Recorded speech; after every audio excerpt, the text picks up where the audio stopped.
अस्सलाम वालेकुम, welcome back. If else के तो देखिए आपको पिछली वीडियो में समझ आ गया होगा। अभी है स्विच स्टेटमेंट, ये इसको आप कह सकते हो ऑल्टरनेट ऑफ इफ़ एल्स कह सकते हो, ठीक है। इफ़ एल्स का एक काइंड ऑफ ऑल्टरनेट है जिसके अंदर आप एक स्विच स्टेटमेंट यूज़ करते हो, कुछ केसेस बना देते हो और फिर आप एंड पे एक डिफ़ॉल्ट केस बना देते हो, ठीक है। इसका जो है ना, अगर मैं एग्जांपल के जो आपको बताती हूँ कि इसको कैसे किया जाता है। सबसे पहले ना आप इसमें एक वेरिएबल बनाते हो, डे इज इक्वल्स टू 4 नाम का जैसे बनाया हुआ है। आप सबसे पहले एक वेरिएबल बनाते हो, ठीक है। फिर आप स्विच लिखते हो और उस वेरिएबल का नाम लिख देते हो, ठीक है। फिर आप केसेस बना देते हो, ठीक है। अगर उन सब में से जो भी उस वेरिएबल के अंदर ट्रू है ना, ठीक है, और नीचे केसेस में से जो सा भी ट्रू होगा वो वाला केस एग्जीक्यूट हो जाएगा, उसके अलावा कोई केस एग्जीक्यूट नहीं होगा, ठीक है। जैसे डे इज इक्वल्स टू 4 है ना, ठीक है। हमने स्विच के अंदर डे दिया, केस 1 अगर तो 1 है, इसका मतलब है कि डे के अंदर अगर 1 लिखा हुआ है तो ये वाली लाइन एग्जीक्यूट करो। अगर केस 2 है, मतलब डे के अंदर अगर 2 लिखा हुआ है तो ये वाली लाइन करो।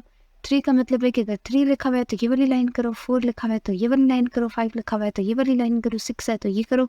7 है तो ये करो, ठीक है। ये काम होता है इसका।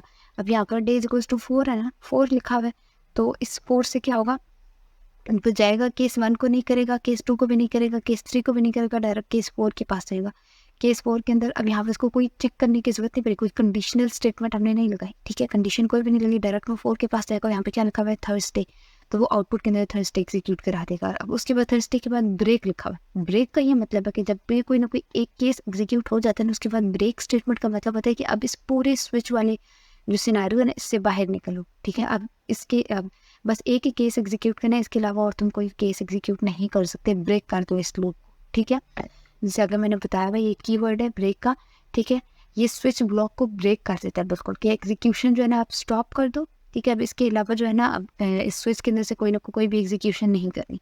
उसके बाद आपके पास एक डिफ़ॉल्ट का कीवर्ड होता है स्विच के अंदर, ठीक है। जब आप बहुत सारे केसेस लिखते हो ना, केस 1 2 3 4 5 6 7, आपने सारे केसेस लिख दिए, अपनी कंडीशन सारी लिख दी, ठीक है। उसके बाद एंड पे अगर आप एक ऐसा सिनेरियो भी आ सकता है कि आपके सारे केसेस एग्जीक्यूट ना, तो फिर आप क्या करो, फिर आप एक डिफ़ॉल्ट का केस बनाते हो डिफ़ॉल्ट के नाम से, ठीक है। डिफ़ॉल्ट के अंदर आप वो वाली वैल्यू लिखते हो जो कि अगर आप ऊपर वाली कोई भी वैल्यू नहीं ट्रू ना, तो वो वाली लास्ट वाली वैल्यू होगी ट्रू, ठीक है। तो डिफ़ॉल्ट से क्या होता है, जैसे उधर था ना एल्स था, ठीक है, कि अगर इफ एल्स कोई भी कंडीशन ट्रू होगी तो एल्स लास्ट वाली पक्का ट्रू होगी, ठीक है। तो वो वाली पक्का एग्जीक्यूट हो जाएगी। ऐसे तो अगर कोई भी केस ट्रू नहीं हुआ स्विच के अंदर, तो डिफ़ॉल्ट वाला जो है ना वो एग्जीक्यूट हो जाएगा।